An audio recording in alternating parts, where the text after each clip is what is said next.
Jain sir. Jain sir, तुम्ही इथे sir? तुम्ही दोघं कधीही उठून कुठेही जाऊ शकता. लोकांच्या मागे मागे जाऊन त्यांना त्रास देऊ शकता.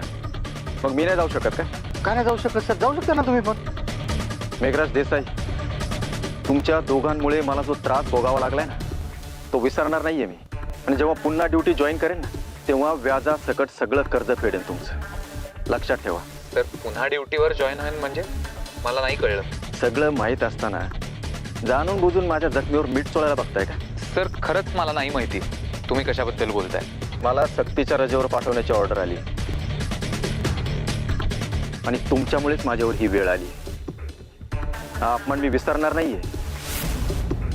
आणि मी रजेवर असलो ना तरी माझं लक्ष सगळीकडे असणार आहे. या अपमानाची परतफेड करण्याची संधी मला लवकरच मिळेल. तेव्हा भेटूच.